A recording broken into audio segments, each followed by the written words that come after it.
पहला प्रश्न हमारे सामने है, निम्नलिखित कथनों पर विचार कीजिए और बताइए कि इनमें से कौन कौन से कथन सही हैं। तो चलिए देखते हैं कौन से कथन है जिन पर विचार करना है। पहला कथन है, अंतिम मौर्य शासक बृहद्रथ की हत्या उसके प्रधान सेनापति पुष्यमित्र शुंग ने की थी। ये प्रश्न आपसे पूछा जा रहा है कि जो मौर्य शासक था, उसका अंतिम मौर्य शासक था वह बृहद्रथ का, और बृहद्रथ की हत्या उसके जो मुख्य सेनापति था पुष्यमित्र शुंग, उसने की थी। क्या यह कथन सही है? तो यह कथन पूरी तरह से सही है, क्योंकि पुष्यमित्र शुंग ने अंतिम मौर्य शासक बृहद्रथ की हत्या करके ही शुंग वंश की स्थापना की थी। फिर अगला पॉइंट आता है, अंतिम शुंग राजा देवभूति की हत्या उसके ब्राह्मण मंत्री वासुदेव कर्व ने की और उसके राज सिंहासन को हत्या लिया। ठीक है, तो ये भी बिल्कुल सही है, क्योंकि शुंग के बाद कण्व आए हैं और इसी प्रकार से कण्वों ने देवभूत की हत्या करके कण्व वंश की स्थापना की। तो ये दूसरा भी सही है। तीसरा है, आंध्र ने कण्व राजवंश के अंतिम शासक को पद वंचित किया था। ठीक है, तो ये तीसरा पॉइंट जो है, इसमें जो आंध्र शब्द इस्तेमाल किया गया है, यहां पर आंध्र का मतलब है आंध्र भ्रात्य। ठीक है, यहां पर आंध्र भ्रात्य शब्द पूरा होता है, और आंध्र भ्रात्य किसको कहा जाता था? सातवाहनों को कहा जाता था। तो सातवाहनों ने कण्व राजवंश के अंतिम शासक को पदवचित करके, यानी कि पद से वंचित करके क्या किया? सातवाहन वंश की स्थापना की। ये तीनों कथन सही है, तो हमारा उत्तर होगा ये सभी सही हैं। यानी कि मौर्यों के बाद कैसे क्रमशः जो यहाँ पर नए नए वंशों की स्थापना हो रही है, उसका यहाँ पर विवरण दिया गया है। अगला प्रश्न है, प्रश्न नंबर 2, निम्नलिखित राजाओं में से किसका जैन धर्म के प्रति भारी झुकाव था? इनमें से वो कौन सा राजा था जो कि जैन धर्म में आस्था रखता था? ए दशरथ, बी बृहद्रथ, सी खारवेल और डी हुविष्क। ठीक है, तो इसमें सही उत्तर होगा आपका खारवेल। ये खारवेल क्या था?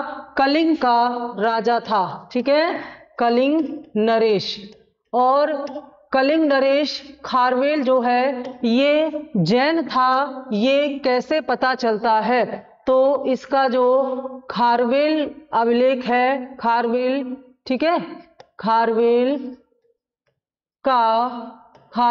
का हाथी गुम्फा अभिलेख। अभी हम आपको यहाँ अभिलेख थोड़े से बताएंगे और उनसे आपको ये जानकारी मिल जाएगी कि किस अभिलेख में क्या लिखा हुआ है। बहुत सारे प्रश्न यहाँ से बनते हैं इसी सीरीज में, इसी जो सेट नंबर 13 है, इसमें बहुत सारे प्रश्न आपको यहाँ से मिलेंगे और अलग से भी आते हैं। इसको हम 2-3 बार देखेंगे, फिलहाल यहाँ देखेंगे, फिर अगले क्वेश्चन में एक बार फिर से रीड करेंगे। तो इसमें देखिए पहले ही नंबर पर लिखा हुआ है हाथी गुम्फा अभिलेख। ठीक है, ये जो हाथी गुम्फा अभिलेख है, ये कलिंग नरेश खारवेल से संबंधित है। किससे संबंधित है? कलिंग नरेश खारवेल से संबंधित है हाथी गुम्फा अभिलेख। और इसमें खारवेल के शासन संबंधी घटनाओं का विवरण प्राप्त होता है। और इसी अभिलेख में यह भी लिखा हुआ है कि जब नंद शासक ने कलिंग को जीता था, अशोक से पहले एक नंद राजा ने भी कलिंग को जीता था, और उस समय वह नंद शासक यहाँ से यानी कि कलिंग से अपने साथ एक जैन प्रतिमा उठा ले गया, और बाद में खारवेल ने वापस इस जैन प्रतिमा को ला करके कलिंग में स्थापित किया। तो यहाँ से साफ पता चलता है कि खारवेल जो है वह जैन धर्म में भारी आस्था रखता था। इसके अलावा इसी अभिलेख से यह पता चलता है कि खारवेल ने जैन धर्म के लिए बहुत सारी, जैन धर्म के भिक्षुओं के निवास के लिए बहुत सारी गुफाओं का निर्माण कराया था और बहुत बड़ा दान भी दिया था। तो इसके द्वारा खारवेल के जैन धर्म में आस्था का पता चलता है। बाकी अभिलेखों को एक बार देख लें जिससे कि आगे हमें इसकी जानकारी हो जाए। जूनागढ़ या गिरनार अभिलेख का संबंध किससे है? ये रुद्रदामन से है। रुद्रदामन का जूनागढ़ अभिलेख में रुद्रदामन के व्यक्तित्व, कार्य एवं विजयों का उल्लेख है। तो ये सारी जानकारी इससे मिलती है।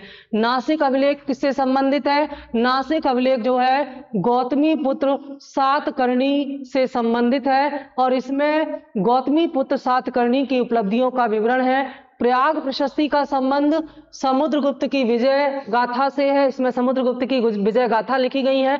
भीतरी स्तंभ लेख स्कंदगुप्त से संबंधित है, जिसमें स्कंदगुप्त के जीवन की महत्वपूर्ण घटनाओं का वर्णन मिलता है। ये गुप्तकालीन था। ऐरण स्तंभ लेख बुद्धगुप्त से संबंधित है और इस ऐरण स्तंभ लेख में भगवान विष्णु का महत्वपूर्ण साक्ष्य, अभिलेखीय साक्ष्य यहां से मिलता है। ऐहोल अभिलेख पुलकेशी द्वितीय से संबंधित है। इसमें पुलकेशी द्वितीय और हर्षवर्धन के बीच होने वाले युद्ध की जानकारी मिलती है।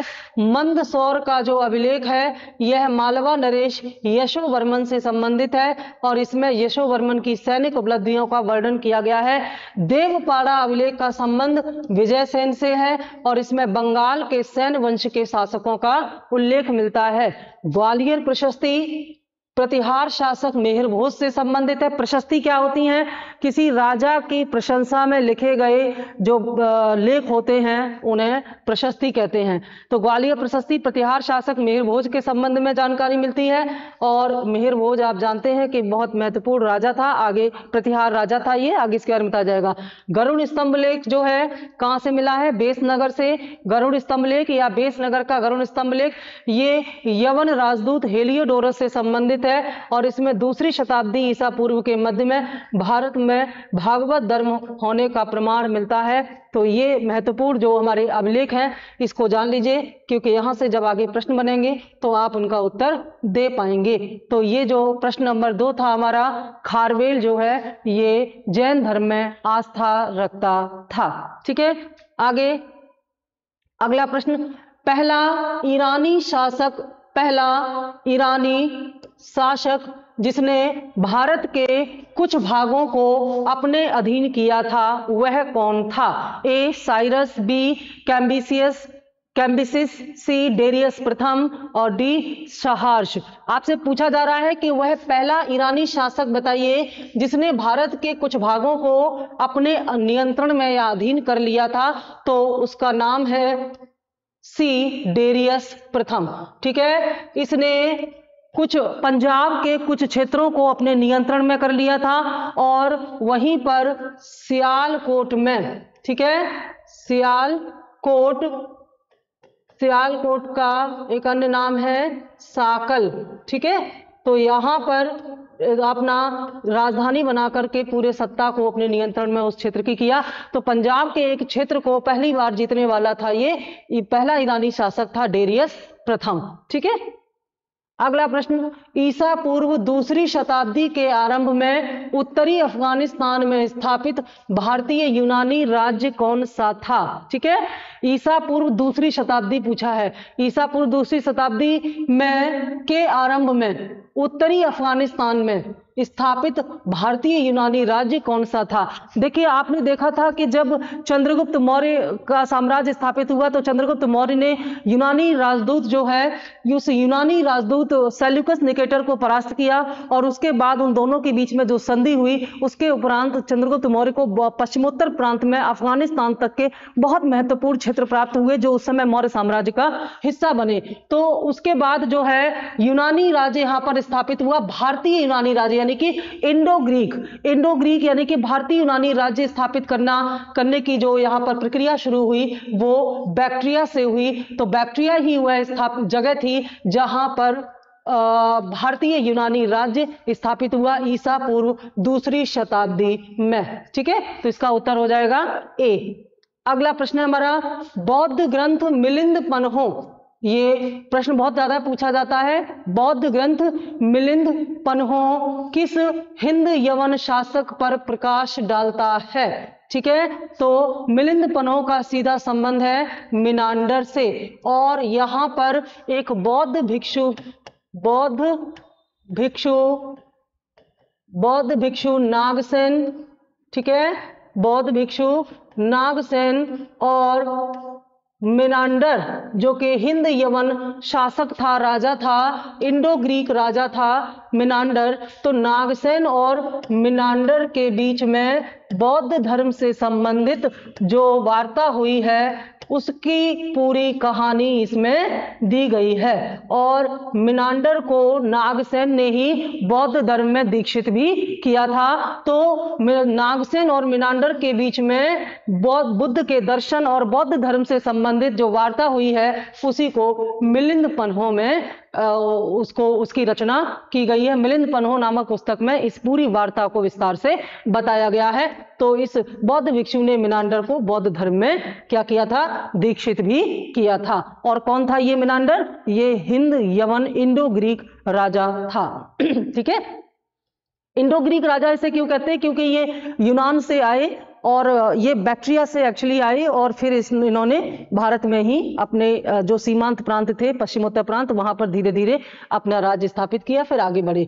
राजा खारवेल का नाम किससे जुड़ा है? तो अभी हम इन सबको देख चुके हैं। ठीक है, अभी हम इन अभिलेखों के नाम पीछे देख चुके हैं और आपने देखा था राजा खारवेल का नाम जो है वो हाथी गुम्फा अभिलेख के साथ जुड़ा हुआ था। सारनाथ लेख से अशोक का नाम जुड़ा हुआ है। जूनागढ़ से किसका नाम जुड़ा हुआ है? जूनागढ़ का गिरनार अभिलेख, इनका इससे नाम जुड़ा हुआ है शक शासक रुद्रदामन का। ठीक है, तो इसका उत्तर क्या हो जाएगा? सी, हाथी गुम्फा लेख के साथ खारवेल का नाम जुड़ा हुआ है। अगला प्रश्न हमारा, निम्न में से किस हिंद यवन शासक ने शीशे के सिक्के चलाए थे? ठीक है, आप देखेंगे भारत में सबसे ज्यादा शीशे के सिक्के किसने चलाए? सातवाहनों ने चलाए। लेकिन यहाँ पर जो पहला शीशे का सिक्का था उसको चलाने की परंपरा हिंद यवन शासकों ने की। इसी प्रकार से सोने के सिक्के भी पहली बार हिंद यवन शासकों ने ही या इंडो ग्रीक शासकों ने ही चलाए थे। तो इनमें से वो कौन सा हिंद यवन शासक है जिसने शीशे के सिक्के आरंभ किए? तो वह है स्ट्रेटो द्वितीय। कौन था ये स्ट्रेटो द्वितीय मिनांडर का पुत्र था। वही मिनांडर जो कि बौद्ध भिक्षु के संपर्क में आकर के बौद्ध धर्म में दीक्षित हुआ था। ठीक है, आगे, प्राचीन ग्रंथ संस्कृत ग्रंथों में प्राप्त यवन प्रिय शब्द किसका द्योतक है? द्योतक मतलब कि इसका मतलब क्या है? यवन प्रिय शब्द का मतलब इनमें से क्या है पूछा गया है। ए, एक प्रकार की उत्कृष्ट भारतीय मलमल। बी, हाथी दांत। सी, नृत्य के लिए यवन राजसभा में भेजी जाने वाली नर्तकियां। डी, काली मिर्च। तो यहाँ पर सही उत्तर हो जाएगा काली मिर्च। ऐसा इसलिए क्योंकि जो काली मिर्च है ये भारत में मसालों के रूप में प्रयोग की जाने वाली बहुत ही महत्वपूर्ण वस्तु है। और इस काली मिर्च को यवन जो थे, यवन कौन थे? यवन कहा जाता था जो हिंद यूनानी शासक थे या लोग थे। हिंद और यूनान के रहने वाले लोगों को या शासकों को हिंद यवन या यवन कहा जाता था। तो उस समय काली मिर्च की इनमें बड़ी लोकप्रियता थी। रोम और यवन या यूनान के निवासियों में भारत की काली मिर्च की इतनी ज्यादा मांग थी कि यवनों को प्रिय होने के कारण काली मिर्च का नाम यवन प्रिय पड़ गया। तो यवन प्रिय मिर्च का ही जो द्योतक है वो है यवन काली मिर्च। ठीक है, कुषाण शासक कनिष्क का राज्याभिषेक किस ईस्वी में हुआ था? ठीक है, कनिष्क कुषाण वंश का एक बहुत ही महत्वपूर्ण राजा था। तो पूछा गया है कि इसका राज्याभिषेक किस सन में हुआ था? A, 178 BC. B, 101 AD. C, 58 BC और डी, 78 एडी। तो इसका उत्तर हो जाएगा 78 एडी। और 78 एडी में ही कनिष्क ने जब सत्ता स्थापित की तो यहाँ पर शक संवत स्थापित किया। ठीक है, 78 एसी से क्या स्टार्ट किया इन्होंने? शक संवत। और इसी शक संवत या 78 एसी को, एडी को ही भारत में राष्ट्रीय कैलेंडर के रूप में इस्तेमाल किया गया है। यह भारत का राष्ट्रीय कैलेंडर भी है। ठीक है, ये ध्यान देना होगा। भारत सरकार इसी को 78 एडी या शक संवत को ही भारत के राष्ट्रीय कैलेंडर के रूप में इस्तेमाल करता है। इसकी शुरुआत किसने की? कनिष्क ने। निम्न में से किस वंश के साम्राज्य की सीमाएं भारत के बाहर तक फैली थी? ए गुप्त वंश, बी मौर्य वंश, सी कुषाण वंश और डी इनमें से कोई नहीं। देखिए, मौर्य वंश में चंद्रगुप्त मौर्य ने जब यूनानी शासक सेल्यूकस निकेटर को परास्त किया तो सेल्यूकस निकेटर ने जो 5 राज्य चंद्रगुप्त मौर्य को सौंपे थे, उससे चंद्रगुप्त मौर्य का साम्राज्य अफगानिस्तान तक और हिंदू कुश तक फैल चुका था। लेकिन जो कुषाण थे, कुषाण वंश थे, कुषाण वंश में कनिष्क के शासनकाल में भारतीय साम्राज्य की सीमाएं न केवल अफगानिस्तान बल्कि उसके आगे भी, और सबसे बड़ी बात है कि चीन के तुर्फान तक भारत का साम्राज्य यानी कि भारतीय उपमहाद्वीप और भारतीय उपमहाद्वीप के बाहर भी कुषाणों का साम्राज्य कनिष्क के काल में फैल चुका था। तो इस प्रश्न का उत्तर होगा कि कुषाण वंश में भारत के साम्राज्य की सीमाएं भारत से बाहर भी हो गई थी, और इसे हम एक मैप के माध्यम से समझ सकते हैं। यह है कुषाण साम्राज्य, और इस कुषाण साम्राज्य में आप देखेंगे कि ये जो चीन है, ये चीन से लेकर के बैक्ट्रिया तक, हिंदुकुश तक, ये पूरा साम्राज्य कुषाणों के नियंत्रण में आता था। निश्चित तौर पर ये बहुत बड़ी बात थी, क्योंकि इससे पहले और इसके बाद कभी ऐसा नहीं हुआ कि भारतीय साम्राज्य की सीमाएं पूर्व में चीन तक विस्तारित हो गई हों। ठीक है, ऐसा पहले कभी नहीं हुआ। तो ये वो क्षेत्र है जहां इनका प्रभाव था, और ये वो है जहां जो प्रत्यक्ष इनके नियंत्रण में थे। तो इस तरह से चीन तक सीमाओं का विस्तार था। तो इस प्रश्न का उत्तर हो जाएगा कुषाण। आप यहां पर एक चीज और समझ लें, आधुनिक संदर्भ में समझ लें कि कुषाण ही वो लोग थे, कुषाणों ने भारत में सबसे ज्यादा सोने के सिक्के चलाए, और कुषाणों ने भारत में सर्वाधिक प्योर सोने के सिक्के चलाए, जबकि सबसे ज्यादा सोने के सिक्के चलाने का श्रेय गुप्तों को जाता है। यानी कि अगर हम मात्रा में देखें तो सोने के सर्वाधिक सिक्के चलाने वाला जो वंश था वो गुप्त वंश था, लेकिन उनमें मिलावट बहुत ज्यादा होती थी। भारत में सबसे प्योर, सबसे एकदम क्वालिटी वाले जो गोल्ड कॉइन्स चलाए वे कुषाणों ने ही चलाए, और वे कितने के थे? 124 ग्रेन के थे। ठीक है, 124 ग्रेन के शुद्ध सोने के सिक्के जो है ये चलाने वाले कुषाण ही थे। तो प्योरिटी के आधार पर गोल्ड बहुत ज्यादा होता था इनके सिक्कों में। तो इनके पास इतना गोल्ड कहां से आता था? तो इनके बारे में ये कहा जाता है कि कुषाण वंश के राजाओं ने चीन से, क्योंकि चीन पर इनका नियंत्रण था, चीन के एक भाग पर, चीन के माध्यम से रेशम का व्यापार किया। और आप जानते हैं कि चीन प्राचीन काल से लेकर आज तक भी रेशम का, खासतौर से प्राकृतिक रेशम का सबसे बड़ा उत्पादक देश रहा है।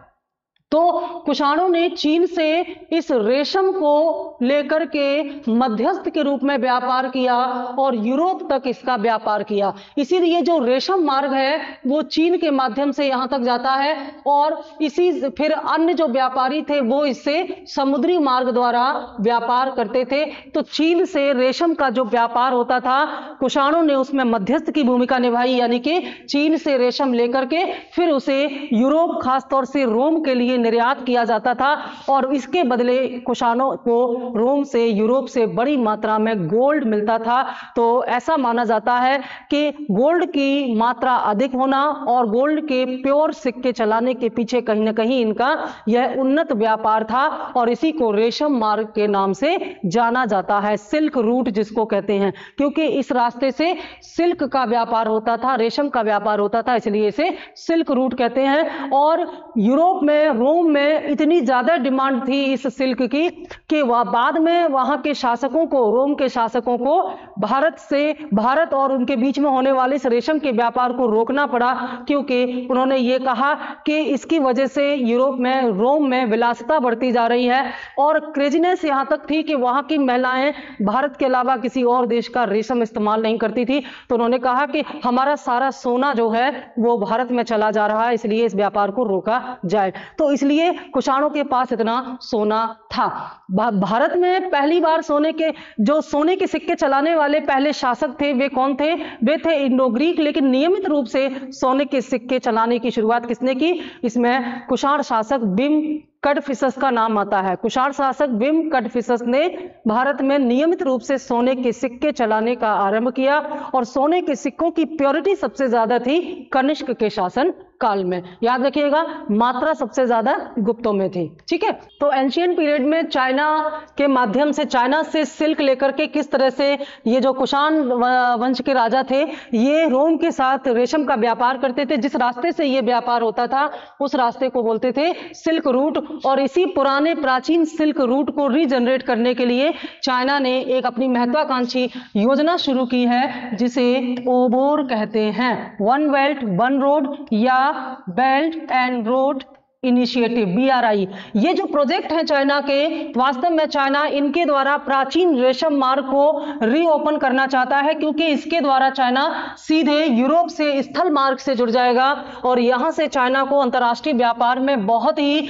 अच्छी स्थिति में पहुंच जाएगा। इस समय चाइना जो व्यापार करता है इन देशों के साथ वो समुद्री रास्तों के द्वारा एक बड़े मार्ग से करता है, लेकिन अगर इस पुराने सिल्क रूट के माध्यम से व्यापार करेगा चाइना तो इसका समय और ट्रांसपोर्टेशन की लागत घटेगी। निश्चित तौर पर चीन यूरोप से अपने आप को स्थल मार्ग से जोड़ पाएगा। ये वही पुराना सिल्क रूट है जिसे कुषाणों ने कभी फेमस किया था, प्रसिद्धि दिलाई थी। और इसी सिल्क रूट को बनाने के लिए चाइना ने सी पैक बनाया है। ये जो आप देख रहे हैं ना हिंदू कुश का यहाँ पर, जिसे हमारा जो पीओके एरिया पड़ता है, ठीक है, पीओके पाक ऑक्युपाई कश्मीर जो है, पाक अधिकृत कश्मीर है, इसी पीओके जो कि डिस्प्यूटेड एरिया है, यहीं पर चाइना ने अपना एक कॉरिडोर यानी कि गलियारा बनाया है जिसे हम कहते हैं सी पैक। सी पैक मतलब चाइना पाकिस्तान इकोनॉमिक कॉरिडोर यानी कि चीन पाकिस्तान आर्थिक गलियारा। यह 3000 किलोमीटर का एक ऐसा रास्ता है जो चीन को सीधे जोड़ता है। ये सीधे पाकिस्तान के जो बंदरगाह है वहां तक चाइना की पहुंच बनाएगा और वहां से बड़ी ही आसानी से ये जो ग्वादर पोर्ट होगा पाकिस्तान का, इस ग्वादर पोर्ट के माध्यम से बड़ी ही आसानी से चाइना यूरोपीय देशों तक अपने सामान पहुंचा पाएगा। तो कुल मिलाकर के चाइना ने ओबोर प्रोजेक्ट में इस सी पैक को इसी माध्यम से जोड़ा है ताकि ये अपने पुराने सिल्क रूट को रीओपन कर सके। तो ये मैप में आपने जो मेनली हमने आपको मैप दिखाया उसका उद्देश्य ये था कि प्रश्न आपसे जो पूछा गया था वो ये कि इनमें से किस वंश के साम्राज्य की सीमाएं भारत के बाहर तक फैली हुई थी। तो इस मैप में आपने देखा कि कुषाण साम्राज्य की सीमाएं न केवल भारत बल्कि भारत के बाहर चीन और इधर यूनान तक भी फैली हुई थी। ये अपने आप में महत्वपूर्ण है। तो प्रश्न का उत्तर कुषाण हो जाएगा। अगला प्रश्न, कश्मीर में कनिष्क के शासन काल में जो बौद्ध संगीति आयोजित हुई थी, कौन सी बौद्ध संगीति थी ये? कश्मीर में कनिष्क के शासन काल में जो बौद्ध संगीति हुई वो कौन सी थी? चौथी बौद्ध संगीति थी। कुल 4 बौद्ध संगीतियां हुई हैं और मैंने पिछले वीडियोज में इनके कोड के बारे में आपको बताया था। इन 4 जो संगीतियां हैं इनमें पहली संगीति किसके शासन काल में हुई थी? अजातशत्रु, दूसरी कालाशोक, तीसरी अशोक और चौथी कनिष्क के शासन काल में। तो प्रश्न पूछा गया है कि कनिष्क के शासन काल में जो बौद्ध संगीति हुई थी यानी कि चौथी बौद्ध संगीति हुई थी उसकी अध्यक्षता इनमें से किसने की थी? ठीक है, तो इसकी अध्यक्षता किसने की थी? फिर से एक बार जान लें। जैसे प्रथम बौद्ध संगीति है तो प्रथम बौद्ध संगीति हुई थी अजातशत्रु के काल में, ठीक है, और कहाँ हुई थी? राजगृह में हुई थी और महाकश्यप की अध्यक्षता में हुई थी। दूसरी कहाँ हुई? दूसरी किसके काल में हुई थी? कालाशोक के काल में। और कहाँ हुई थी? वैशाली में। और इसका अध्यक्ष कौन था? सावकमीर। तीसरी कहाँ किसके शासन काल में हुई थी? अशोक के शासन काल में हुई थी। और कहाँ हुई थी? पाटलिपुत्र में हुई थी। अध्यक्ष कौन था? मोंगलीपुत्र तिस्स था। और चौथी हुई थी कनिष्क के शासन काल में। कहाँ हुई थी? कश्मीर के कुंडल वन में हुई थी। कश्मीर के कुंडल वन में हुई थी। और अध्यक्ष कौन था? प्रश्न का उत्तर आपको इसी में मिल जाएगा। अध्यक्ष था वसुमित्र। ठीक है, वसुमित्र इस चौथी बौद्ध संगीति का अध्यक्ष था। ये बहुत महत्वपूर्ण है। तो मैंने जो कोड बनाया था अकाक राम वैसा पामोकक, उसी से इसका उत्तर निकल के आया। क्वेश्चन नंबर 12 पूछ रहा है अश्वघोष किसके समकालीन था? ए अशोक के, बी चंद्रगुप्त द्वितीय के, सी कनिष्क का और डी हर्षवर्धन का। तो अश्वघोष का जो समय है वो कनिष्क के समय में से मैच करता है। कनिष्क के समय का महत्वपूर्ण कवि था अश्वघोष, और अश्वघोष ने बुद्ध चरितम की स्थापना की। बुद्ध चरितम नामक महत्वपूर्ण ग्रंथ की स्थापना की। तो ये इसका राइट आंसर होगा। चंद्रगुप्त द्वितीय का समकालीन जो महत्वपूर्ण कवि था, लेखक थे, वे कौन थे? कालिदास थे। कालिदास ने अभिज्ञान शाकुंतलम लिखा है, जानते हैं आप लोग। ठीक है, और हर्षवर्धन के जो समकालीन थे वे थे बाणभट्ट। बाणभट्ट, और बाणभट्ट ने क्या लिखा? बाणभट्ट ने लिखा हर्षचरितम। ठीक है, हर्षचरितम। तो ये कुछ महत्वपूर्ण रचनाकार और ग्रंथ यहाँ पर आपने देखे। तो कुल मिलाकर के ये जो, और अशोक के समकालीन कोई ऐसा कवि नहीं था। अशोक से पहले जो चंद्रगुप्त मौर्य आए थे, चाणक्य चंद्रगुप्त मौर्य के समकालीन थे। तो इस प्रश्न का उत्तर आपका हो गया सी कनिष्क। और कनिष्क जो है ये माना जाता है कि ये जो रचनाकार थे, कवि थे, उनको आश्रय देने वाला था, बड़ा ही महान शासक था कनिष्क। तो कनिष्क के शासन काल में कई महान कवि हुए थे। अगला प्रश्न है प्रश्न नंबर 13, निम्नलिखित में से कौन से विद्वान कनिष्क के समकालीन थे? अगला प्रश्न भी यहीं से आया है कि इनमें से कौन कौन से विद्वान थे जो कनिष्क के समकालीन थे, कनिष्क के समय में थे। पहला अश्वघोष, दूसरा नागार्जुन, तीसरा वसुमित्र और चौथा चाणक्य। ठीक है, तो इसमें चाणक्य को अगर छोड़ दें तो बाकी तीनों कनिष्क के शासन काल में थे। तो हमारा प्रश्न हो जाएगा ऑप्शन डी। इसका उत्तर हो जाएगा ऑप्शन डी, क्योंकि चाणक्य तो कब थे? चंद्रगुप्त मौर्य के शासन काल में थे। तो ये मौर्यकालीन हो जाएंगे। चंद्रगुप्त मौर्य के शासन काल में थे चाणक्य। चाणक्य चंद्रगुप्त मौर्य के प्रधानमंत्री थे, और चाणक्य ने जो महत्वपूर्ण ग्रंथ लिखा था उसका नाम है अर्थशास्त्र। और ये अर्थशास्त्र इन्होंने चंद्रगुप्त मौर्य या मौर्य काल के प्रशासन के संदर्भ में लिखा था। बाकी अश्वघोष, वसुमित्र और नागार्जुन ने क्या दिया? शून्यवाद का सिद्धांत दिया। ठीक है, शून्यवाद और माध्यमिका। शून्यवाद और माध्यमिका का जो सिद्धांत है ये नागार्जुन ने दिया था। तो कुल मिलाकर के ये मैंने बताया आपको चौथी बौद्ध संगीति का अध्यक्ष था, और इन्होंने बुद्ध चरितम नामक ग्रंथ लिखा। तो कुल मिलाकर के इनमें से जो तीन हैं, पहला, दूसरा, तीसरा, ये विद्वान कनिष्क के समकालीन हैं, क्योंकि कनिष्क बड़ी मात्रा में विद्वानों को आश्रय देता था। अगला प्रश्न है बुद्ध का किसके सिक्कों पर अंकन हुआ है? यानी कि कौन सा इसमें ऐसा शासक है जिसने अपने सिक्कों पर बुद्ध का अंकन मतलब चित्रण किया है, बुद्ध का चित्रण किया है, ऐसा कौन है? ए विम कटफिसस, बी कनिष्क, सी नहपान और डी बुद्धगुप्त। आप जानते हैं कि कनिष्क ने बौद्ध धर्म को प्रश्रय दिया, और कनिष्क के समय में ही चौथी बौद्ध संगीति हुई थी, और इसी बौद्ध संगीति में स्पष्ट रूप से बौद्ध धर्म दो संप्रदाय में विभाजित हुआ, हीनयान और महायान। तो कनिष्क ही वह शासक था जिसके सिक्कों पर बुद्ध का अंकन हुआ है, बुद्ध का चित्र अंकित हुआ है। तो इससे यह पता चलता है कि कनिष्क जो है वो बुद्ध धर्म की जो महायान शाखा है उससे प्रभावित था, क्योंकि बुद्ध के चित्र, बुद्ध की मूर्तियां आदि महायान शाखा में ही मान्य थे। जो हीनयान शाखा है इसकी, उसमें बुद्ध की मूर्ति के रूप में पूजा नहीं की जाती। नहपान कौन था?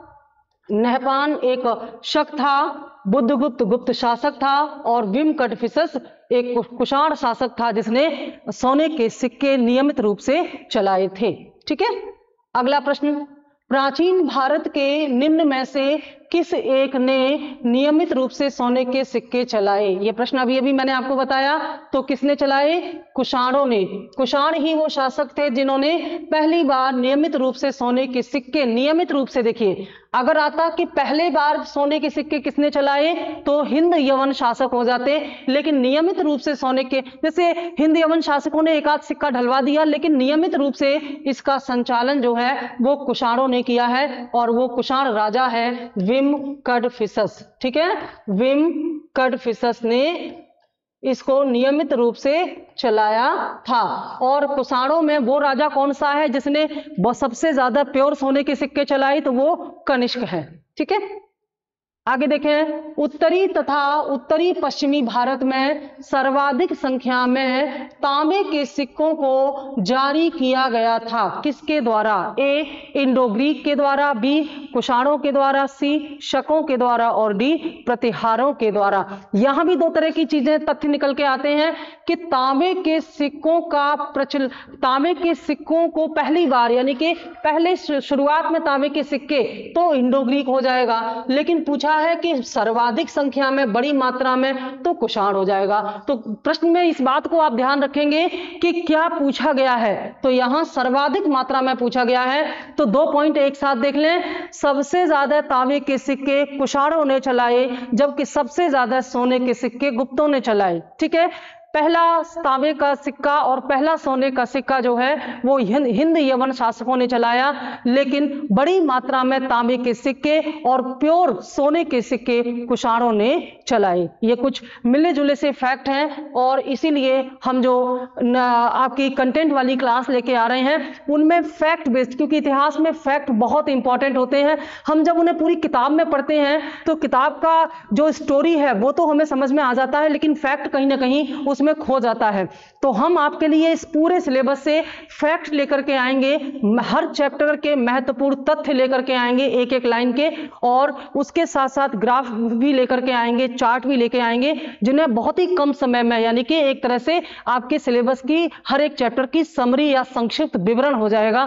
तो इससे आपको बहुत ज्यादा फायदा होगा, बहुत कम समय में पूरा सिलेबस आप अपनी समीक्षा या समरी कर लेंगे। ठीक है, तो ये जो अगला प्रश्न है हमारा, उस प्रश्न का उत्तर मैंने दे दिया था आपको, उस प्रश्न का उत्तर मिल गया था आपको, ऑप्शन बी है। अगला प्रश्न है, कला की गांधार शैली निम्नलिखित किसके समय में फली फूली? ठीक है, यहाँ मूर्ति कला की 2 शैलियां बहुत ही प्रसिद्ध हैं, एक मथुरा शैली और दूसरी गांधार शैली। तो पूछा गया है कि किसके समय में गांधार शैली का विकास सबसे ज्यादा हुआ था? ए कुषाणों के समय में, बी गुप्तों के समय में, सी अकबर के समय में और डी मौर्यों के समय में। तो इसका सही उत्तर होगा ए कुषाणों के समय में गांधार शैली का सबसे ज्यादा विकास हुआ। और एक महत्वपूर्ण तथ्य यहां जान लीजिए कि बुद्ध की सर्वाधिक मूर्तियां वो गांधार शैली में ही बनाई गई थी।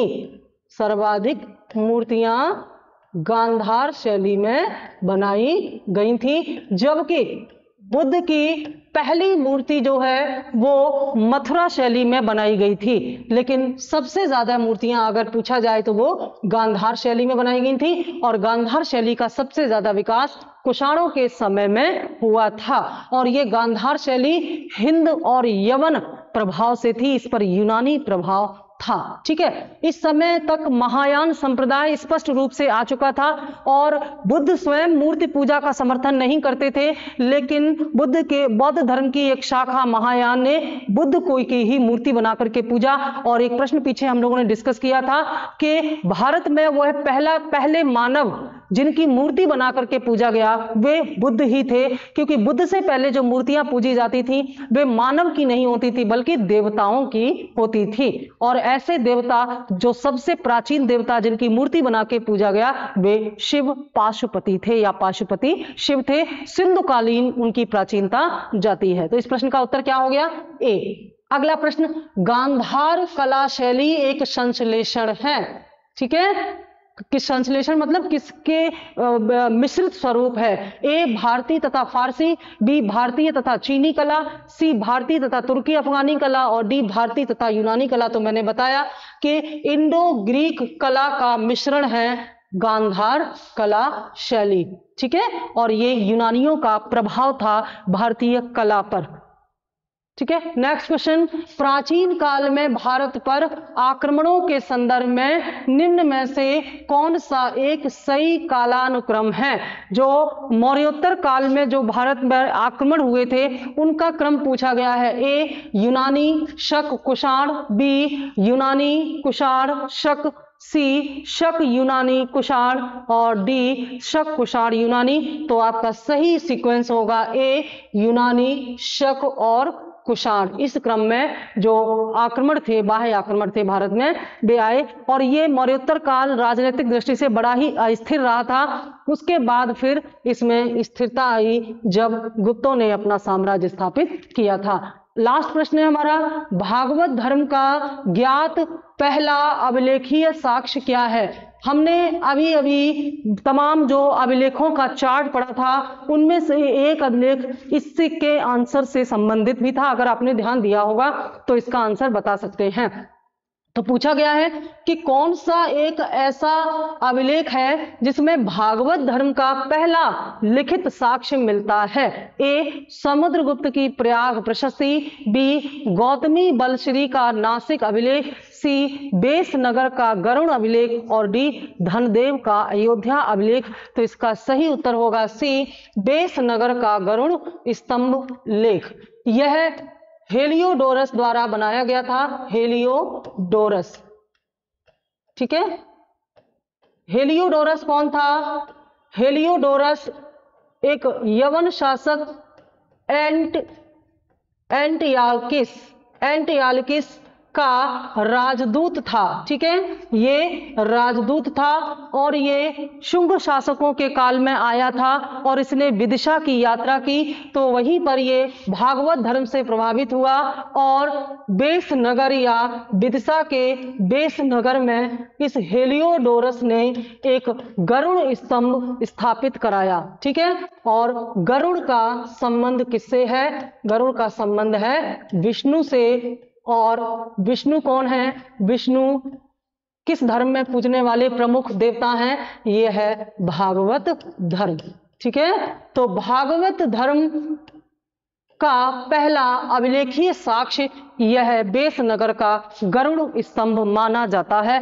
बाकी जो हमारे स्तंभ हैं या अभिलेख हैं ये चार्ट में पीछे आपको मिल जाएंगे, इनकी डिटेल्स देख लीजिएगा। ये था हमारा 20 क्वेश्चन का सेट 13 और ये है उसकी आंसर सीट। तो इनको फिर से देखिए और अपने आंसर चेक कीजिए और अपने कॉन्सेप्ट क्लियर करके पीछे के जो प्रैक्टिस सेट पड़े हुए हैं उनको भी बाद में जाकर के दोबारा पढ़ लीजिए, क्योंकि हिस्ट्री जितनी जल्दी समझ में आती उतनी जल्दी भूलती भी है। तो ये क्वेश्चन बार बार रिपीट करने से, रिवाइज करने से आप अपडेट रहेंगे और एग्जाम की डेट कभी भी आ जाए आपको घबराहट नहीं होगी। कभी कभी अचानक डेट आती है और आप पहले से तैयार नहीं होते हैं तो एक अच्छा खासा मौका आपके हाथ से छूट जाता है। हम नहीं चाहते कि ऐसा हो, इसलिए इन क्वेश्चंस को बार बार रिवाइज करके आप हमेशा तैयार रहें। जैसे ही एग्जाम की डेट आएगी आप एग्जाम जाकर के फेस कर सकते हैं। Thank you.